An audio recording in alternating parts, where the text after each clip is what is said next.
Buckle up, nerds. It's time for the Energy Nerd Show. I'm Bruce. And I'm Jeannie. Here we go.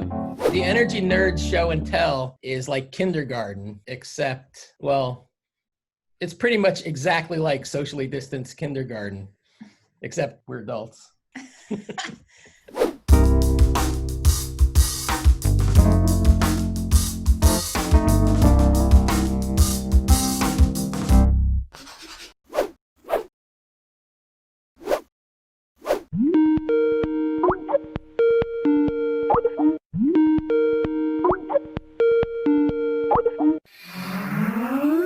Who's our guest today on the Energy Nerd Show, Jeannie? Today, our guest is Larry Chretien from Green Energy Consumers Alliance. Good morning, Larry. Good morning. How are you today? We're good. We're doing well. How are things over at the Green Energy Consumers Alliance? We have an incredible staff that are all working really well from their own homes. We're getting a lot done. I'm very proud of them and counting our blessings. None of the coworkers have been stricken and things are going pretty well. That's really good Great. to hear. So, Larry, you provided us with a really cool graph, and I just wonder if you can tell us about how you came up with it and what it all means. Over the years, we've learned a few different things, and we think we're pretty good at connecting dots. And so we know that electric cars are great for the environment because they reduce emissions dramatically, at least 75% in New England. But then, of course, it's a big honking electrical appliance, right, that does use electricity. And so we were thinking, what's the impact on the grid? And so like you, I've got an electric car. I have two of them, and I charge them almost all the time off peak, which is important to the utility grid. But I noticed on my electricity bill, no matter when I charge the car or when I use my air conditioner or whatever, I'm always paying the same rate per kilowatt hour, regardless of the time or the day of the week, right? And so in Massachusetts, I'm a National Grid customer, I pay about 22 cents a kilowatt hour. So knowing what I know about the grid, I'm thinking I'm actually subsidizing my neighbors who are not having electric cars because I'm paying above what I know the cost of service to provide that juice to me at night and on the weekend.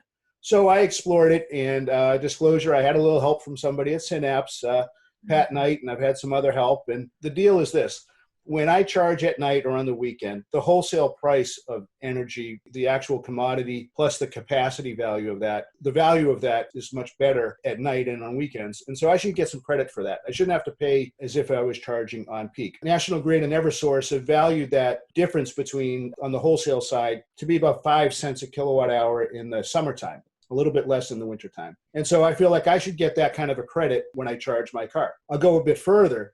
There's also the value of avoiding transmission and distribution upgrades if you charge off peak. And so looking at the numbers from National Grid and Eversource, et cetera, and they actually value this at when they do their energy efficiency programs, you can avoid transmission and distribution costs to the tune of about 2.6 cents per kilowatt hour. Then we have a greenhouse gas benefit, right? Because it's an electric car. I think that is fair game to put into the equation. And that's about 4 cents a kilowatt hour. Then you're paying into the Mass Save program for energy efficiency. And that's about, it's almost 2 cents a kilowatt hour now if you're a National Grid customer. But I'm saving energy, right? I'm optimizing energy by switching off petroleum.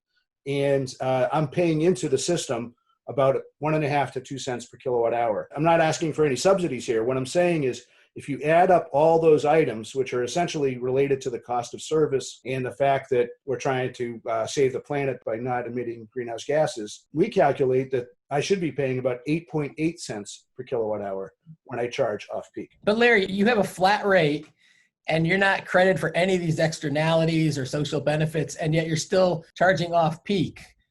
What the heck? Why are you doing that? You know, where we're asking the Department of Public Utilities to look into this. And, you know, Massachusetts has a very impressive goal. They want over 300,000 electric cars by 2025.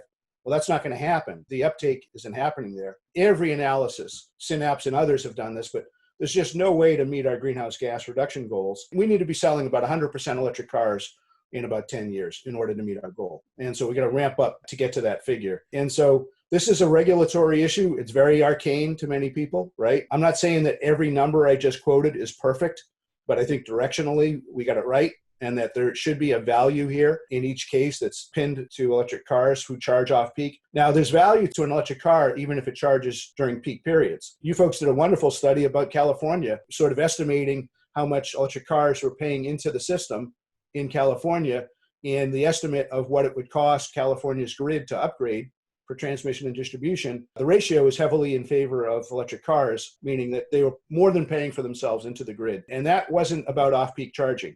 So what I'm saying is we can manage the charging, right? With your car, how many hours a day is it moving? Not too many, right? It's sitting in the driveway quite a bit, certainly at night, on weekends, and it's an easy load to manage. And so we should take advantage of that. So this is just something I feel like is underappreciated by a lot of policymakers. And I know there's a lot going on in the energy world and trying to figure it out, but we're trying to raise awareness to this. And you mentioned externalities. In Massachusetts, we don't value, as we should, the public health benefits of energy efficiency or electric cars. That's spewing not just carbon dioxide, but all the other things that make us sick and cause asthma and so forth. And the American Lung Association says that should be worth about $0.05 per kilowatt hour. Considering the crisis we have in terms of healthcare, this is an avoidance mechanism that we can deploy. That brings you down to 3.3 cents per kilowatt hour for charging off peak. We're trying to raise this awareness and say, what kind of society do we want? What are the sophisticated tools we can use to make that happen? So, Larry, if you could really get this kind of savings, it sounds like you could almost afford to install your own time of use meter if the utility would agree that 3.3 cents is a much more reasonable off-peak rate.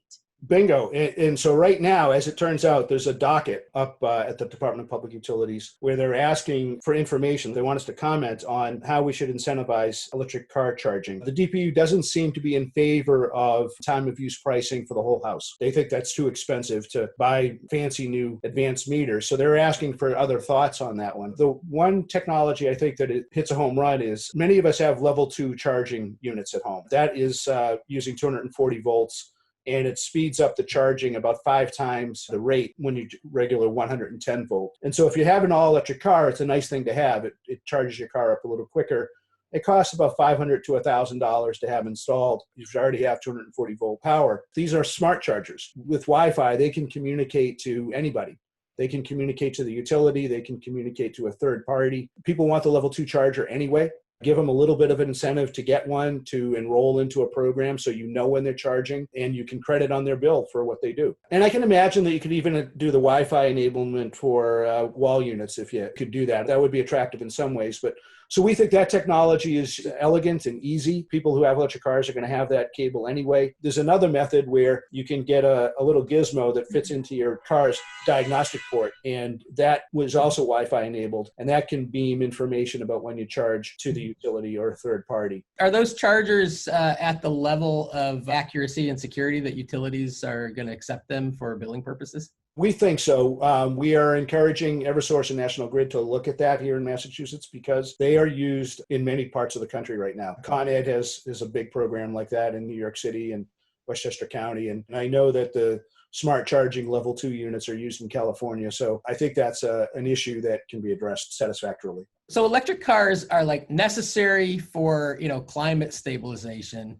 They're good for the owners who buy them and use them because they're cheap and clean, easy, quiet. They're good for society in terms of other externalities, public health, besides climate change. And they're basically good for everyone. They don't have to hurt the customers on the grid who are not, in the electric car bandwagon yet. So why don't we have more of them? How can we accelerate the adoption? Great question.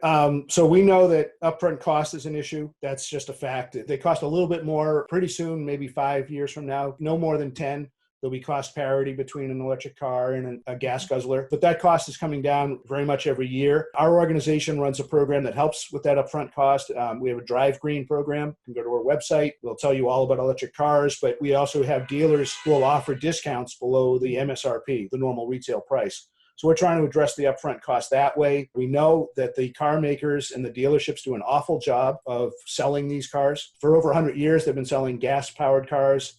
And the new technology, they don't have people who are savvy with it. So we try to educate people about that as well. And so there is a role there for the government to do some education, because this is one of those things where awareness breeds support. Do you ever see someone test drive it, their eyes light up, and then they start asking all kinds of questions? It's a pretty easy sell when you get people to that point. And we just got to get more people to do that. In our program, this is no lie, we literally have 100% customer satisfaction.